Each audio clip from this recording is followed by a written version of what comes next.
నా పేరు రమేష్ అండి. ఇప్పుడు తెలంగాణలో ఎంపీ ఎలక్షన్స్ రాబోతున్నాయి కదా సార్, ఏ పార్టీకి ఎక్కువ సీట్లు వచ్చే అవకాశం ఉందంటారు? పార్టీ సంగతి తెలియదు కానీ దేశం అభివృద్ధి చెందాలంటే మాత్రం బీజేపీ కోటేయాలండి. ఎందుకంటే మన సెక్యులర్ కంట్రీ, హిందూయిజం, మరి ఈ హిందూయిజం కనబడకుండా పోతుంది. మరి ఎన్నో సంవత్సరాల రామ మందిర నిర్మాణం జరిగింది, అది ఆషామాషి కాదు. మరి ఎన్నో సంవత్సరాల నుంచి పెండింగ్ ఉన్న ఎన్నో ఇష్యూస్, కాశ్మీర్ ఇష్యూ కాకండి, ట్రిపుల్ తలాక్ కానివ్వండి, అంటే కొన్ని నాకు తెలియదు, బట్ చాలా చాలా అమెండ్మెంట్స్ జరిగాయి. అది హిందూయిజము అనే కాకుండా అందరికీ సంబంధించిన విషయాలు. కాబట్టి దేశము ఒకవేళ అభివృద్ధి చెందాలంటే మాత్రం మోడీ గారికే ఓటేయాలి.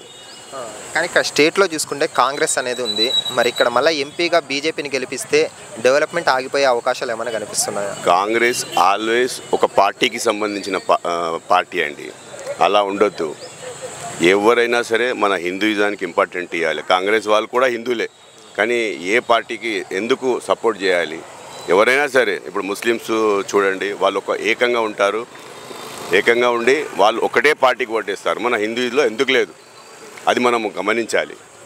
అంటే ఇంకా ఇప్పటికి కూడా రిలీజియన్ చూసి ఓట్ వేయాలనేది ఇంకా ఈ 21st సెంచరీలో కానీ 100% అండి. మన దేశం హిందూయిజం కాబట్టి హిందూయిజాన్ని కాపాడుకోవాలి. మనం ఏ ఒక్క పార్టీకి సంబంధించిన వాళ్ళం కాదు. మనం పుట్టిన దేశాన్ని, పుట్టిన గడ్డను మర్చిపోవద్దు.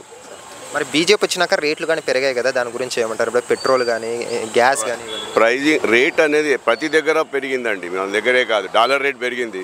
ఎందుకు పెరిగింది? మరి అక్కడ అపోజిషన్ రాలేదు ఎందుకు? మరి పెరుగుతాయి. పెరగకుండా ఎట్లా ఉంటుందండి? పెరగకుండా ఉండే సమస్య లేదు, పెరుగుతాయండి. ఇప్పుడు మేము బిజినెస్ చేస్తున్నామండి. ఒక శాలరీ ఎంప్లాయీకి 3,500 శాలరీ ఉంటే సంతోషపడేవాడు. ఇలా ₹1,00,000 వచ్చింది, సంతోషంగా లేడు. ఎందుకు లేడు? అట్లా పెరిగిపోయినాయి మొత్తం అన్నీ, అంతే. అది ఆ రోజు 3,500 ఉన్నా బతికాడు, ఈరోజు ₹1,00,000 ఉన్నా బతుకుతున్నాడు. ఇక్కడ తెలంగాణలో చూసుకుంటే బీజేపీకి గట్టి పోటీ అంటే సార్ కాంగ్రెస్ ఇస్తుందా లేకుంటే బీఆర్ఎస్ పార్టీ ఇస్తుందా? కాంగ్రెసేనండి. కాంగ్రెస్ ఇస్తుంది. మరి ఇక్కడ లోకల్ సికింద్రాబాద్ చూసుకుంటే ఎవరు వస్తారు సార్? కిషన్ రెడ్డి గారా, పద్మారావు గారు, దానం గారు?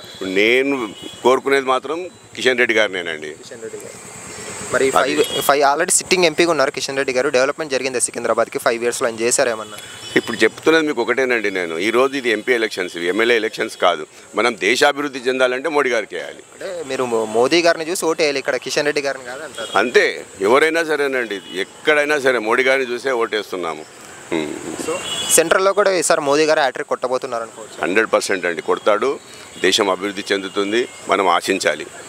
సో ఓవరాల్గా 17 సీట్లలో ఎన్ని సీట్లు వచ్చే అవకాశం ఉంది సార్ తెలంగాణలో? అది నేను ప్రిడిక్ట్ చేయలేనండి. ఎందుకంటే ఎవరైనా సరే ఒక మన దేశభక్తి ఉంది అంటే మాత్రం బీజేపీకి వేయాలి. Thank you. హాయ్ ఫ్రెండ్స్, మా ఫ్యూచర్ టుడే ఛానల్ చూస్తున్నందుకు చాలా థ్యాంక్స్.